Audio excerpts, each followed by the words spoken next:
Outlaws biker gang, or motorcycle club as they call it, was founded here in Texas in 1966 by a disillusioned Vietnam War veteran. And that man is Donald Chambers. Donald Eugene Chambers was born on November 23, 1930, in Texas during the Great Depression. Self-reliance was not a philosophy where he grew up. It was a survival mechanism. Authority was viewed with suspicion. Toughness was the only currency that held its value. He joined the United States Marine Corps and served during the Vietnam War. And to understand what that did to him, you have to understand what Vietnam did to an entire generation of American men.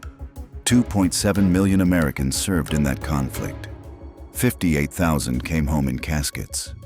The ones who came home alive returned to a country that had no framework for what they had been through. PTSD would not become a recognized clinical diagnosis until 1980. In the years before that, the men carrying it were simply described as unstable, difficult, or broken. They were not offered treatment. They were offered nothing. Unemployment among Vietnam veterans ran significantly higher than the national average. The VA system was overwhelmed and underfunded. The anti-war movement had poisoned the cultural reception. Veterans were not celebrated when they came home. They were ignored, resented, or blamed for a war the public wanted to forget. Men who had been sent to fight by their government returned to find that same government had nothing left to offer them.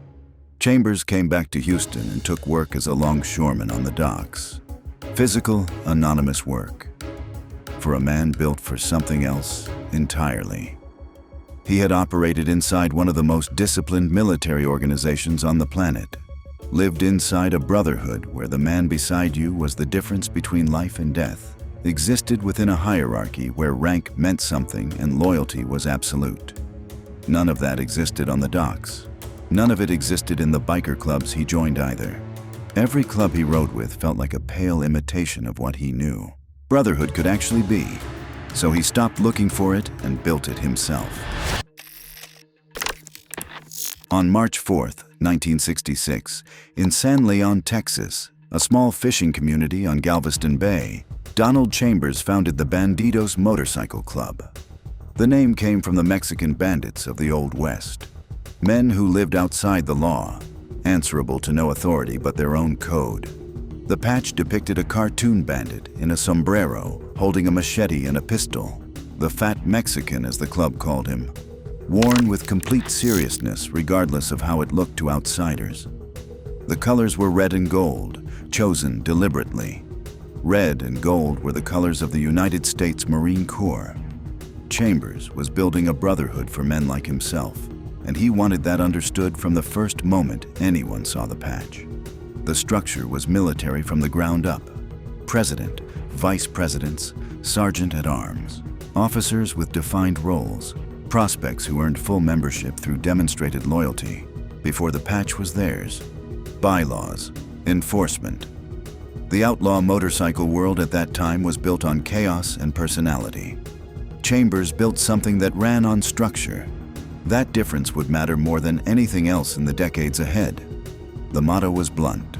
We are the people our parents warned us about. They took the 1% patch, the symbol that emerged after the American Motorcyclist Association claimed 99% of riders were law-abiding. The Bandidos wore the remaining 1% as a badge. They were not interested in being the 99. Recruitment moved through biker bars across Houston and into surrounding areas. Chambers and his early members were looking for a specific kind of man. Veterans who had come back changed. Men who could not find their footing in civilian life. Men who understood discipline and loyalty as lived experience rather than words on paper. Within a few years, the Bandidos had over 100 members, the majority Vietnam. Veterans who recognized in what Chambers had built something they had been unable to find anywhere else. What separated the Bandidos from the dozens of outlaw clubs that rose and collapsed in the same period was not discipline alone. It was the philosophy Chambers embedded into the club's identity from the first day. Cut one, bleed all. An attack on one member was an attack on every member. A debt owed to one was a debt the entire club would collect. A betrayal of one would be answered by all of them. This was not rhetoric posted on a clubhouse wall. It was enforced consistently and visibly in ways that made everyone around the club understand the boundary was real and the consequences for crossing it were serious. For veterans who had experienced genuine combat brotherhood and returned to a civilian life where that depth of loyalty was largely absent, this was not just appealing.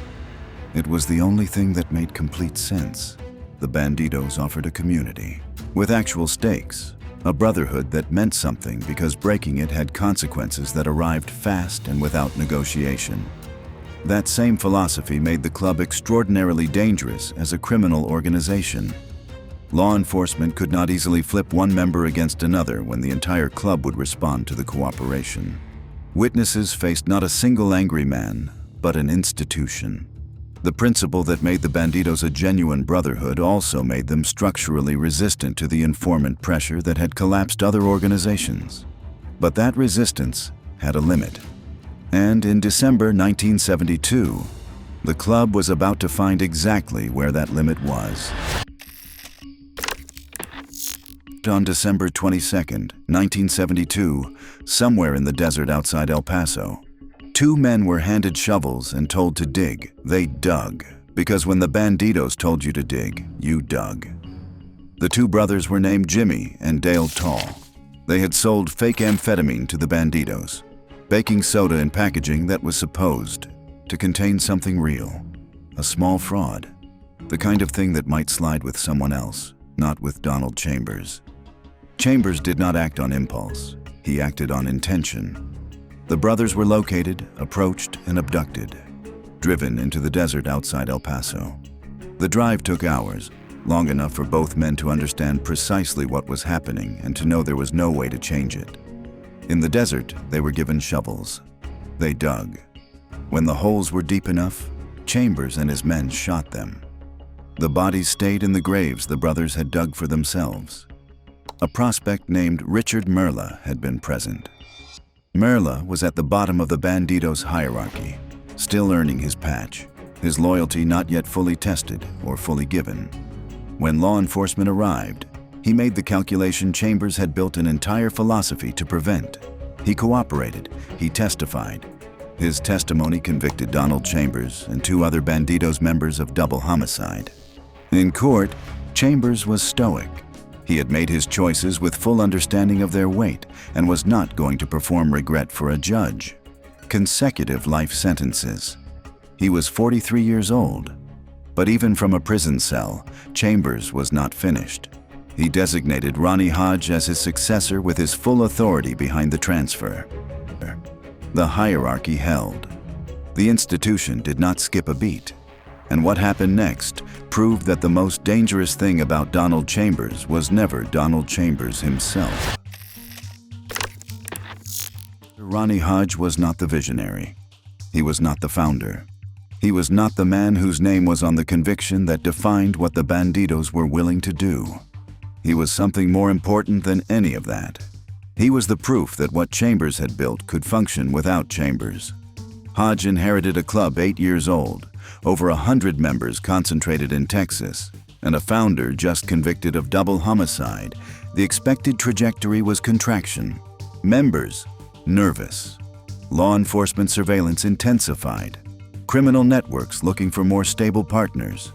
The organization shrinking toward its core. That is not what happened. Under Hodge through the late 1970s and into the 1980s, the Bandidos expanded. Texas chapters multiplied. New Mexico, Colorado, Louisiana. The prospect system Chambers had designed kept filtering membership, ensuring the men who received the patch had demonstrated what the club required. The cut one bleed all philosophy kept being enforced, which meant the reputation for retribution remained intact without the founder present to personally enforce it. By the early 1980s, the Bandidos were no longer a Texas organization that had survived a setback. They were a national criminal enterprise with infrastructure across multiple states and a culture so deeply embedded in the men carrying the patch that removing the man who created it had not changed what it produced. Chambers had built something that did not need him. That was his greatest achievement and the thing law enforcement consistently failed to account for. In 1979, while Chambers was still in prison and Hodge was quietly expanding the empire, something happened in Houston that the cut one bleed all philosophy could not reach. Chambers' son, Stephen Trammell Chambers, was 23 years old. He was shot dead during a dispute at a nightclub. His father, the man who had built an organization around absolute retribution, who had driven two men into a desert and executed them for selling baking soda, was sitting in a prison cell and could do nothing. The killer fled and assumed a false identity. He moved through American life as someone else entirely for decades, while Stephen stayed buried in Houston. In 2016, 37 years after the murder, police arrested a man they believed was responsible. Except when investigators dug deeper, they found the man in custody had been living under a stolen name. The real killer had maintained a false identity successfully enough that even a murder investigation had not initially penetrated it. Whether the man responsible was ever genuinely brought to justice remains unclear in the public record. What is clear is the irony at the center of it. Chambers had built a philosophy around retribution. He had accepted consecutive life sentences rather than compromise that principle. And the one act of violence that most personally demanded an answer, his own son's murder, was the one act of violence he could not answer. The Bandidos had always answered violence with violence. Whether they answered this one for the man who built them is not in any public record. What is documented is that the killer lived free under a false name for 37 years, and the man who built the Bandidos died in 1999 without seeing justice for his son. In 1983, the same year Chambers was finally paroled, the Bureau of Alcohol, Tobacco, and Firearms formed a multi-agency task force with a single mandate: investigate the Bandidos comprehensively enough to bring a coordinated nationwide prosecution. For 18 months, the task force worked. Intelligence gathered across multiple states, undercover operatives embedded, informants cultivated, the full criminal map drawn: drug production and distribution, weapons trafficking, stolen vehicles, contract violence, prostitution operations generating revenue across multiple chapters. On February 21st, 1985, they moved. Simultaneous raids across multiple states, 20 locations hit in a single morning. What they found confirmed everything: firearms well beyond personal protection quantities, narcotics and distribution volume, stolen vehicles processed for resale, currency from criminal operations spanning the country, 85 Bandido members and associates indicted nationwide. One of the largest coordinated federal actions against an outlaw motorcycle organization in American history. The Bandidos survived it, not because they were lucky, because the structure Chambers had built was designed to absorb exactly this kind of pressure. Individual members went to prison. Individual chapters lost assets. But the organization kept functioning because it had never been built around any single point that law enforcement could remove and call the job finished. The Bandidos were not a pyramid. They were a network. And by 1985, that network already stretched to a second continent. 2 years earlier, in 1983, the first Australian chapter had been established. The agents executing warrants across Texas were targeting a club that had already crossed an ocean.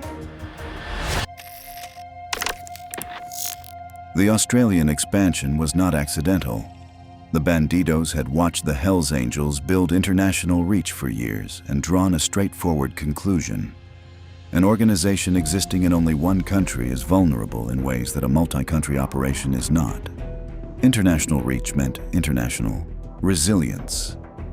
Australia had its own outlaw motorcycle culture developing independently since the 1960s, producing clubs already operating in the same criminal markets with the same basic philosophy.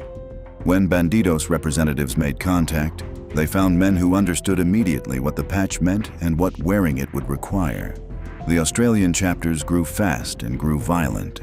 The Marine discipline and the cut one, bleed all philosophy crossed the Pacific without losing anything in translation.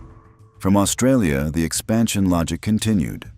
If one ocean could be crossed, two could.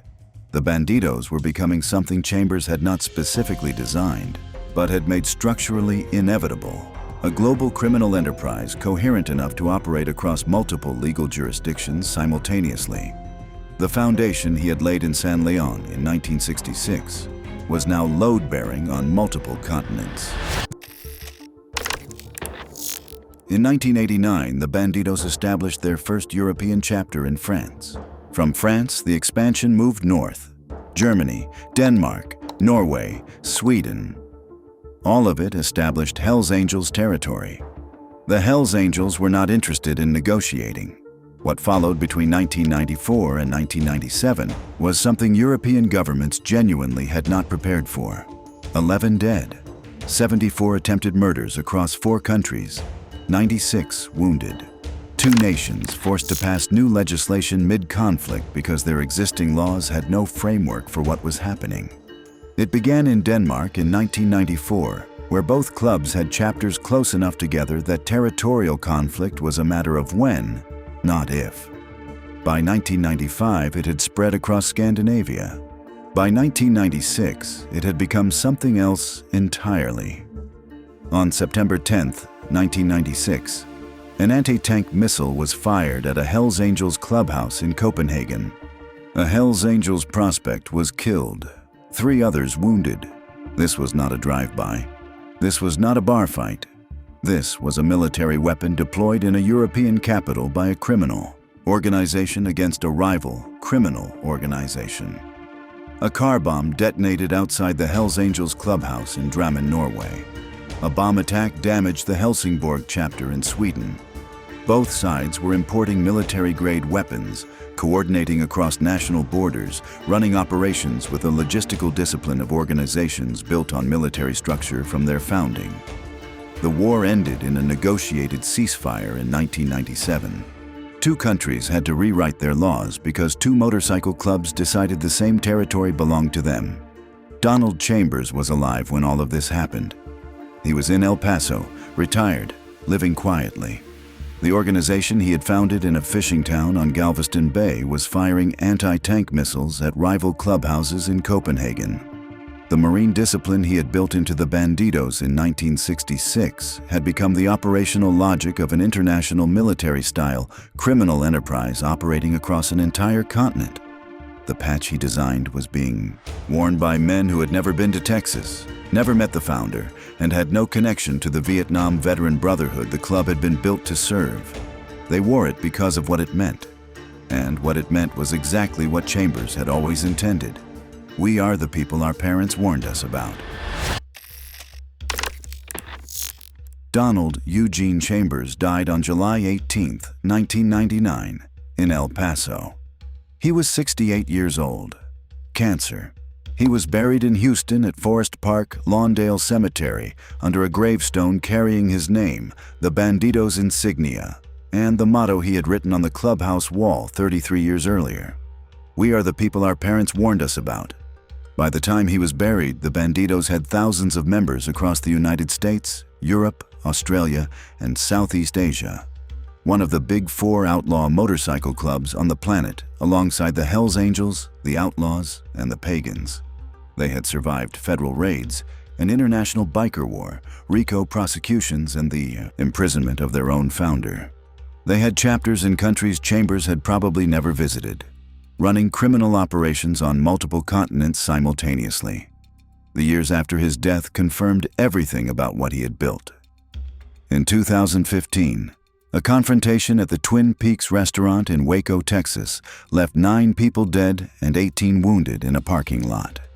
In 2018, Jeffrey Pike, Bandidos' national president, was convicted on federal racketeering charges and sentenced to life in prison. The same sentence Chambers had received.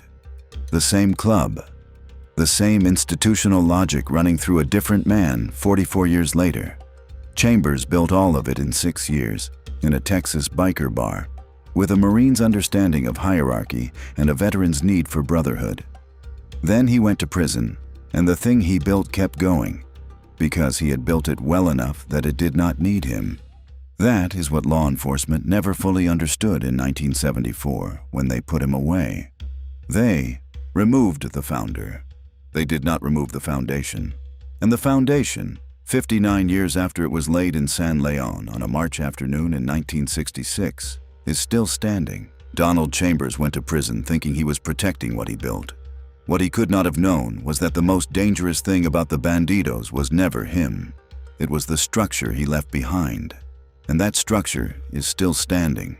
But what happens when a brotherhood built on colonial wounds and one blood expands across 20 countries, forces governments to ban it entirely, and still cannot be stopped? Click the next video to see how that unfolded.